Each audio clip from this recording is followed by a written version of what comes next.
So it is my pleasure to welcome you to our very first Tuesday luncheon lecture. My name is Sarah McKinnon, and I'm the new faculty director of Latin American, Caribbean, and Iberian Studies. So you'll be seeing a lot of me if you come to these lectures.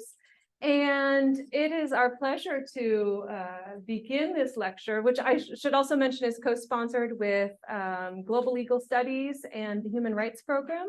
It is our pleasure to invite our first guest, Javier Couso, to present this lecture. And we have an introduction that's not given by me, Alex Huneeus, who's a professor on campus in the School of Law. She's in Bogota right now, but when she knew that you were lecturing today, she wanted to give your introduction. So I'm going to, I think my sound is loud enough for everyone to hear. Hopefully that should work. Technology on campus has been a little volatile today, so we're doing the best we can.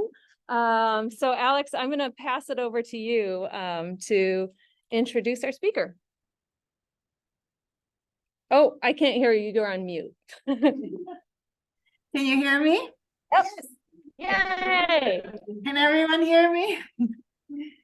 Okay, well, since this is the first LACIS event, I wanted to begin by thanking outgoing LACIS chair Gay Seidman for her great work last year, and including bringing Javier as Tinker this year, and to welcome Sarah McKinnon as the new chair. I think that you're going to be fabulous.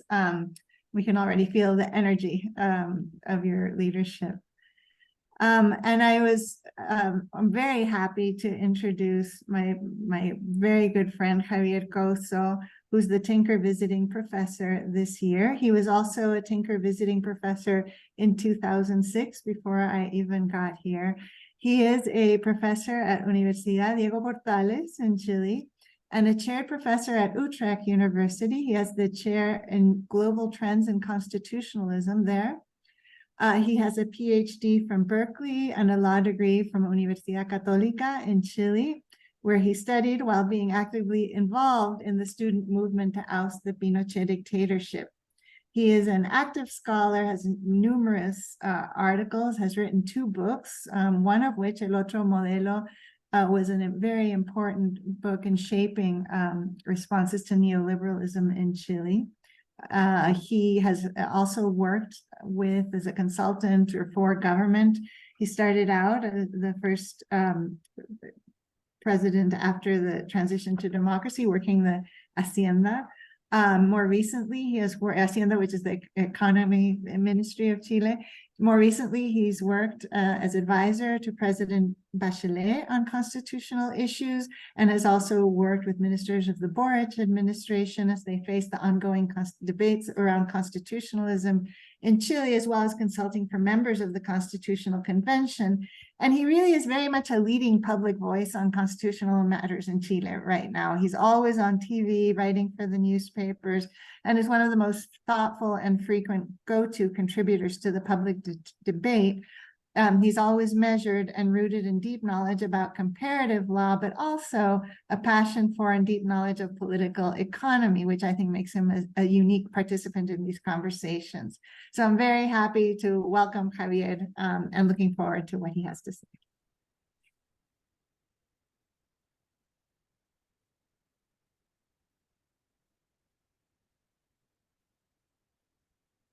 You can, yeah, go ahead. Yeah.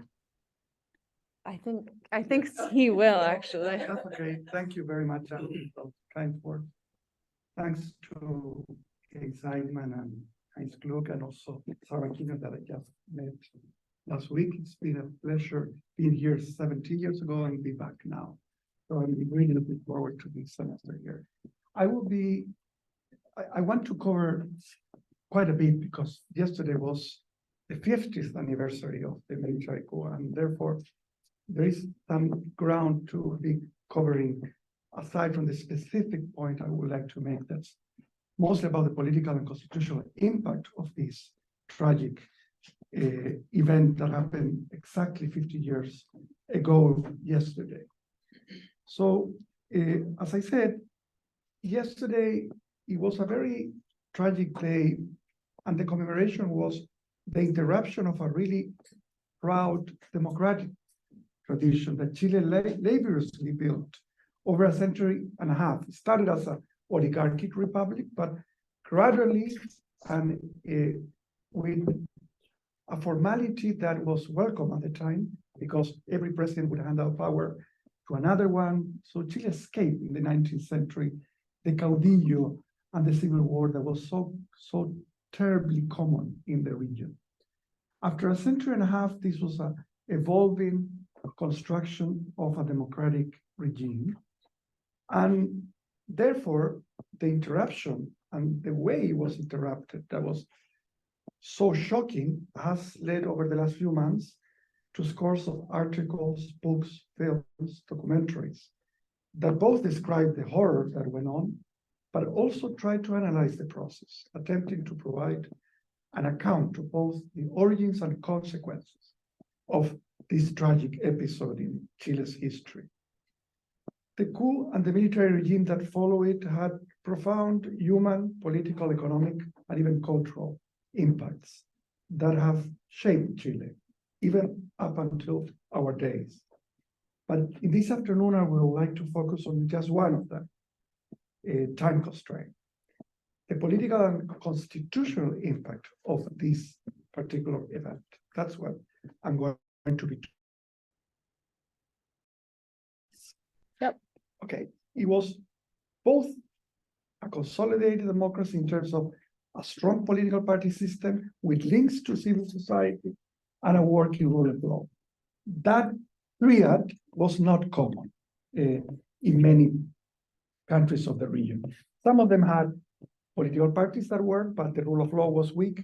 Others had the other way around, was more rare in Latin America, or there were a weak civil society. So at the time, Chile had, and that's the reason why so much attention was paid to this little country when the coup happened, I would submit. The political system followed the rules set up by the Constitution of 1925 but that time had already gotten enough legitimacy. It started in a somewhat rocky way, but by already 1955, 58, had already been accepted by most political actors as a legitimate charter, constitutional charter. The electoral participation had gradually expanded from the all male, small electorate in the early 20th century to almost universal suffrage by the late 1960s. So in a way, it's rather sad that the coup interrupted Chile's gradual evolution to a working democracy when universal suffrage was only recently achieved. The consolidation of Chile's as a working constitutional democracy in the late 60s, I submit, can be appreciated by the very fact that Salvador Allende's access to the president was possible. I'm going to go into some detail in this because I think it's a good example or a good expression of how strong Chile's democracy was at that time, because this was an openly self-declared Marxist candidate that by democratic means had prevailed in the presidential election. Chile did not have a second round or ballotage. So the constitutional rules of the game were that Congress has to pick between the two top candidates, the two biggest pluralities. In this case, Salvador Allende, 36% of the vote, Jorge Alessandri from the right wing with 34% of votes. And therefore, the election was in the hands of the Christian Democrats whose candidate had gotten 28% of the vote. So it was a country roughly divided in 3/3, but the constitutional rules of the game formally allow Congress to pick between the two first majorities. The day after the electoral moment in which Allende got first, we have learned through the declassification efforts in the United States that the very day after Henry Kissinger met Richard Nixon and they tried to stop the ratification of Congress of Salvador Allende.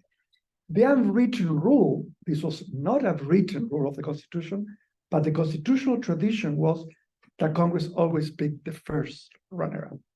It could have legally picked the second. There were some maneuvers that the right wing imagined.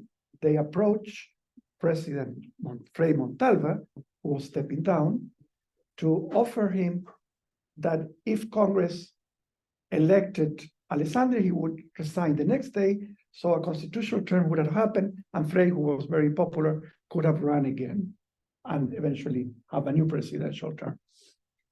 Frei, and some people say even Alexandra, dismissed this. So what was the first, and this is, I think, important to just to get a sense of how, why do I submit that the constitutional political democracy in Chile was strong enough, is that in the context of a Cold War with one of the most important global actors trying to stop this, even by means that were for Chilean standards shocking. Let's put it in a very quick way. The first terrorist act in Chilean history was financed by the CIA, was the kidnap of the chief of the armed forces of Chile, of the army, René Schneider. This was done a few weeks after the election of Allende, but before ratification. The purpose was to kidnap him, to destabilize the situation, and therefore create such chaos that perhaps the Christian Democrats would not ratify Allende. As many of these conspirations, it didn't go as planned. René Schneider defended himself and got killed. The effect was a backlash. It was a shock. Chilean presidents only a few years later used to walk from their house to the presidential palace without guards. So this was a country not used to this. So the first terrorist act in our history was paid by US tax money, which is rather shocking for us. But even with this, the constitutional process went on, and Allende was ratified as president after the Christian Democrats asked him, and a commitment was called Estatuto de Garantías Constitucionales, and it's a statute of commitment to respect the Constitution, really, by President Allende, now President-elect Allende. So I would submit it's a very troubled tribute to the resilience of Chile's constitutional democracy that in the midst of a desperate attempt by a powerful Nixon administration to avoid Allende's ascendancy to power, that it resisted its first terrorist act in its history, and then went on to continue with the constitutional process.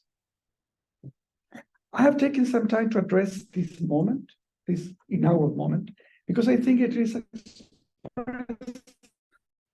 both tried to intervene in first stopping the Unidad Popular administration and then destroy it.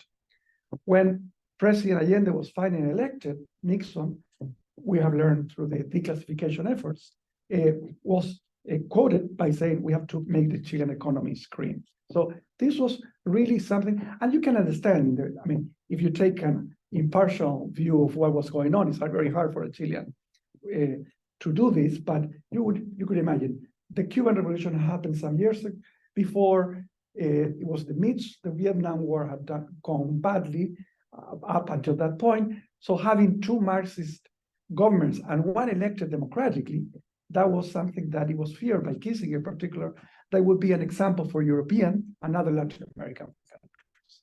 And that could not be possible for the Nixon administration in the midst of the Cold War. But having stressed this foreign intervention that did not work in stopping the Chilean constitutional process to go ahead, I would like to highlight an internal weakness that the Chilean political system that had nothing to do with its constitutional structure, and that was highlighted 10 years before by one of the most distinguished social scientists of Chile working at the time, Aníbal Pinto Santa Cruz. In a book published in 1959, Pinto wrote a book called Chile, A Case of Frustrated Development. What Pinto contributed was a diagnosis of a large gap between, on the one hand, the sophistication of Chile's political and constitutional system, vis-a-vis a profoundly underdeveloped social and economic context, marked by huge social and economic inequalities, and particularly in the countryside, a land tenure system that was socially arcane and economically inefficient. The trouble with this gap between the political, constitutional on the one side, and the social and economic development on the other, was that an inclusive, increasingly inclusive political and constitutional system gave voice and eventually political power to large segments of society who justifiably demanded socioeconomic justice at a time when an underdeveloped and inefficient economy, particularly in the countryside, was unable to deliver the resources needed to meet the social justice demand of the excluded. This plight explains the internal factors that would impact on Allende's administrations, particularly in the running of the economy, aside from the external attacks that also suffered its economy during the period 1970 to 1973. Going back to this high degree of political development in Chile, this had been laboriously built over 40 years on the basis provided by the 1925 Constitution. The 1925 Constitution was a constitution that was its birth was linked to a military coup, but a rather soft one compared to what we experienced in 1973. It was the typical military coup of the early 20s and 30s in Latin America, left-wing militaries, pretty much like Perón, in this case, was led by a group of colonels that wanted more intervention by the state in the economy and more social justice. It was a different kind of military coup. But it was, in a way, less self-conscious, less refoundational, and in a way, it failed very quickly because the person who was deposed, Arturo Alessandri, was called back in 6 months. And he was in charge of leading this new constitution. The constitution did not start to operate immediately. There was another military coup, this time by another lefty general, Carlos Ibáñez del Campo, that basically was also repressive, but not genocidal. Let's put it that way. It attacked both conservatives and communists. Those were the adversaries of Carlos Ibáñez. But by 1932, the constitution had started to operate, to work. And I would say, and according to many authors, particularly, I think somebody like Julio Faúndez has a very interesting book that actually demonstrates how by the 40s, everybody was living with the notion, most political actors accepted that the constitution was something they can all live with or under with. So it was the frame under which many different ideologies would compete. Then, and this is very interesting because a good sign of how legitimized the constitution was that the very day of the coup of September 11, 1973, both the perpetrators of the coup, the military regime, junta at the time, and President Allende invoked the same constitution to legitimize their acts. The junta claimed that Allende had broken the constitution and the coup was being done to restore the broken institutionality. And Allende swore to defend his constitutional prerogative as the president and defend the presidential palace, La Moneda, even if that cost his life. So another element that I think that shows the resilience of the constitutional order is that a few months before the coup, an impeachment was tried by the opposition to Allende, and when it did not get the 2/3, the result was accepted. So we had a terrible political crisis, but but not a constitutional crisis, in formally speaking. It was true as well that there were actions by Allende that were in the margins of the Constitution. Allende did want to create a socialist order within the legal framework that the Constitution of 1925 provided. He had a proposal, the Unidad Popular drafted a proposal for a new constitution that was different, but it would have been enacted following the rules of change stated by the Constitution of 1925. So there would be no constitutional break to create that new constitution. On the other hand, the country was deeply divided. Allende, even in the worst moment you can imagine, after the impeachment, I mean, right before the impeachment, with a hyperinflation and an economic situation that was in deep trouble, both by external forces, the boycott subsidized by the US government, but also by internal mismanagement. This was recognized by authors like Tomás Mulián, a very distinguished Chilean sociologist who takes note, and also Manuel Antonio Garretón. They both wrote a few years later that there was a mix of defeat and failure by the Unidad Popular. Fracaso, on the one hand, not just derrota. And I think that it's very important there was a mix of this thing. Derrota in Spanish has more the meaning of you might be right, but an overwhelming force goes over you. Failure also speaks to mistakes you yourself took or did. So to summarize this section, the constitutional order of the 1925 Constitution did what it could in the middle of a political crisis without precedent in Chile, driven by a complex geopolitical reality and a deeply divided population with sharply opposite ideologies.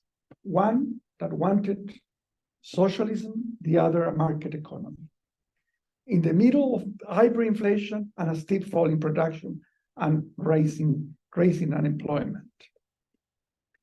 Then, the dictatorship and its refundation of Chile, that's the second part. And the role of the 1980 Constitution protecting this refundational effort. While the junta had stated that its goal in doing the coup was to restore the constitutional order, merely a month later started a new constitution making body. Only a month later, in October of 1973, the Comisión Ortúzar, who was going to draft a new constitution, started to work. The key actor here was Jaime Guzmán. This person was the most important legal advisor to Pinochet. And he persuaded first Pinochet that the military junta had to take advantage of the window of rationality offered by the military regime to entirely reshape Chile's political, economic, and even constitutional order. Because the Chilean politics have been characterized by the irrational prevalence of demagogy and partisan politics during the years 1932 to 1973, the military power can bring technocratic rationality in order to set the basis for a more prosperous market society. While economists would design the social and economic model, and a few years later, the so-called Chicago boys for the Chicago School of Economics at the time created this model, which is a very radical version of neoliberal economics. Jurists would make sure to draft a new constitution that would make sure that the inevitable return to democracy. Chile had 150 years of first an oligarchic republic, then a democratic republic, but always an orderly republican system in which a government would end its period and then hand the power to the next. It was inevitable that democracy would return. So the problem Guzmán was aware was how to prevent democracy to undo what the Chicago boys have laboriously built, The Constitution then could not be a frame where different ideologies compete, but a straitjacket making fundamental changes to Chile's radical neoliberal project, almost impossible to change. Thus, the 1980 Constitution, which incidentally was imposed in a fraudulent referendum, including a painfully gradual path to return to a democratic regime, was to ensure, and this was again Jaime Guzman speaking publicly, candidly, even the goal of the Constitution of 1980 was that even if our adversaries were to prevail electorally, they have to be forced to do more or less what one would like the outcome to be. What's impressive is that design worked as expected during the Concertación years. While the Concertación, after the defeat of Pinochet in the 1988 plebiscite, led a successful return to democracy, it was first unable to make significant changes to the liberal economic model, and eventually some of its technocrats, were actually persuaded of some of the features of this neoliberal project, in an era in which Bill Clinton and Tony Blair were also somewhat ambiguous about this. This context led to an economy that grew fast. Chile doubled its GDP per capita in 25 years. And even lower poverty. The poverty dramatically. Pinochet left the poverty rate at 40% of the Chilean citizens. And it was decreased to around 10% in 2018. But the cause was that inequality persisted almost unchanged. So with something incidentally that Friedrich Hayek advocated, he had no problem with reducing poverty. Inequality was something completely legitimate for somebody like Hayek. So when the only post-authoritarian government with a true reformist zeal tried to change some of the pillars of neoliberalism, the second administration of Michelle Bachelet, not the first, second person, same person, two different outlooks ideologically, the Constitution of 1980 served as a blocking device. For example, declaring unconstitutional, the Constitutional Court, legislation that aimed to strengthen unions, or declaring constitutional legislation that wanted to protect consumers. So this led the late Guillermo O'Donnell, one of the most important political scientists that worked over the last 40 years on Latin American politics. He pointed out that in a continent, Latin America, where there was lack of horizontal accountability, that accountability that governments the accountability that they need to have while governing, not in the moment of electing, to independent and autonomous bodies, Guillermo O'Donnell said Chile had the opposite problem. Chile was the only country in Latin America where there was more horizontal accountability that prevented elected leaders to actually deliver their promises. So the blockage, in a way, resembles the new book by Levitsky and Ziblatt on government by the minority, which I recommend highly. Perhaps because Bachelet expected this to happen, one of the three pillars of her platform as president was a new constitution. She expected this to happen. She had seen it when she was Minister of Health under Ricardo Lagos. There was an attempt to introduce solidarity in the Chilean healthcare system, and that was the right wing threatened to go to the Constitutional Court, and the government had to retreat. But that attempt by Bachelet to change the Constitution basically confronted a wall that it was, if needed to be done under the rules of the game set by the Constitution, and the right wing would not give the 2/3 quorum to even start the process. We move fast forward, I'm simplifying because it's a long period of time trying to cover, to the social uprising of 2018. You know, after Bachelet, Piñera got a second administration in 2018.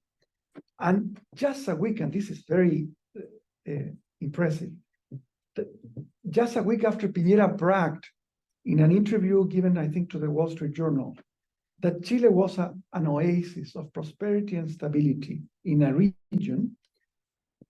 The next week, the most massive and violent social uprising in decades started in Chile. Social scientists are still struggling to understand why this happened then, and not before and not after, and what exactly does that mean. We already know that some readings of the social uprising have proven to be wrong. I'm going to go back to this in a minute. It is hard to summarize the details of what happened. What I would just say is that in the worst of the social uprising, because by mid-November, almost a month after the start, the country was on the verge of having democracy threatened. And at that particular moment, Piñera decided to give green light to the party supporting him to go to find an institutional way out of this crisis. And that was a constitution-making process. This was an agreement that gathered 80% of the political parties, the Communist Party and the Republicanos, a little party then, but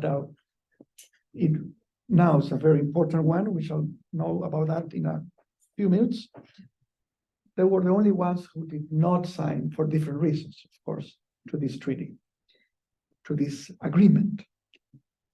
If I were to summarize, because I'm mindful that I have only 10 minutes to go, if I were to summarize what went wrong with this first constitution making process, I would say that it was captured by a circumstantial majority of independents who were under the idea that the constitution should be, in a way, the exact opposite of the neoliberal constitution of Pinochet. So if the constitution of Pinochet was ideologically compromised towards neoliberalism, this other one had to be ideological compromise to anti-neoliberalism. And I said anti because it was not very clear what were the components. There was deep ecology combined with some socialist or social democratic elements, but there was way too detailed. Some indigenous, the plurinational state, for instance, was something that the bulk of the Chileans never understood. And even those who proposed it were they didn't explain it well. And the only example they could point out to was Bolivia, a country that sadly in Chile, because of historical reasons, is not a country Chile looks up. It was an eternal enemy, basically. So I would say, but the most critical part was this anti-party sentiment, anti-political party, led 60% of the convention to be independents with different agendas, highly fragmented, and very unexperienced politically. So when the opinion polls started to show that the reject could actually win, they didn't believe the polls. They said, it's impossible. I see the people in the street greeting me, so the polls must be wrong. And of course, the polls can be wrong, but since April to September, there was not one day in which the approve was up in no opinion polls. And that's bad news. And there was no attempt to slow the ball, as we say when we play soccer, and try to sit the right wing and say, okay, what do you need to call for the approval of this? What constitutes an existential threat for you that we can? But the very notion of compromising was also something independents were not very, that kind of independence, were not very happy with. So long story short, the mandatory voting system included 6 additional million voters from the ones who had elected the convention, from 6.5 million to 13 million. And those people had very different ideas than those who had elected conventions and had participated in all the participatory elements, but they had the last word, and they voted overwhelmingly against.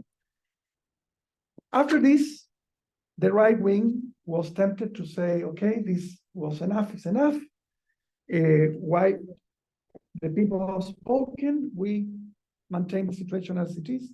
But the fact that the Chileans have voted in the midst of the pandemic in the entry referendum, 80% against 20% to repudiate the Constitution of 1980, to ask for a new one, made it hard to ignore that.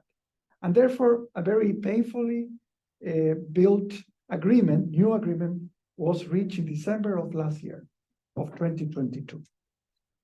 This time, again, the Republicans did not sign. They did not think Chile needed a new constitution, but the communists were on.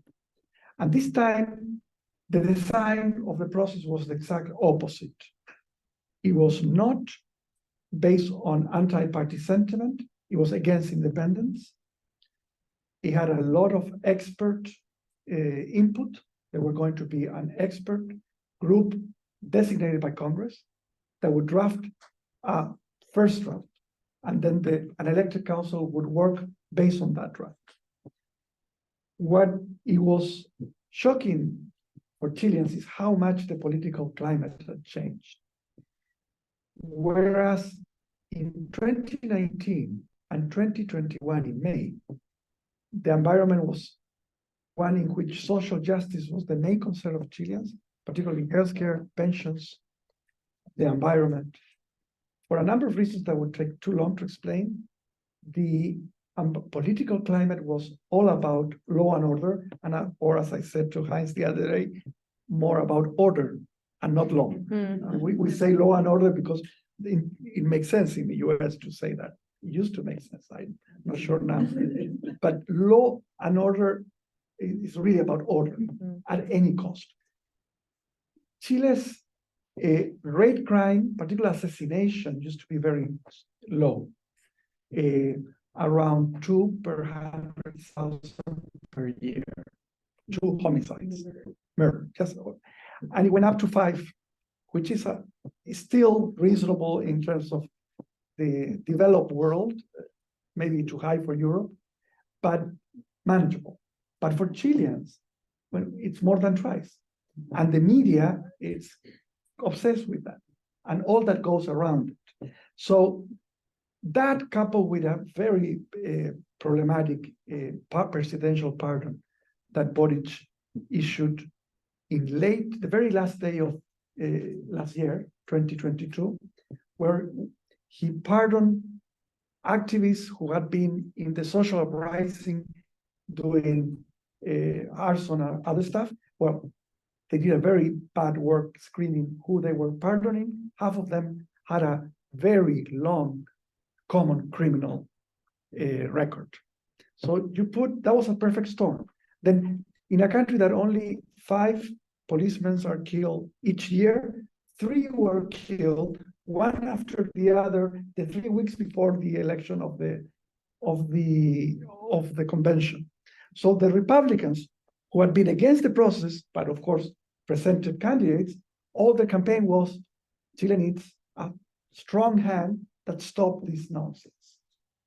Even Bukele was the Salvadorian order at any cost president was invoked in that propaganda. The results were astonishing.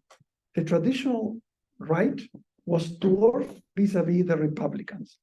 The Republicans got 22 out of 50 total members of the Constitutional Council, given that sole party a veto power, and with the right wing, their possibility to write the Constitution they most like. So it was our worst nightmare. I mean, people who have been working for 2 decades to get a new constitution, not to have a neoliberal one, now the nightmare was going to have the same, but democratically enacted, not imposed by a dictatorship. You can see how this, so it is as if Trump would have the power to write the American Constitution entirely. We did. So what's next?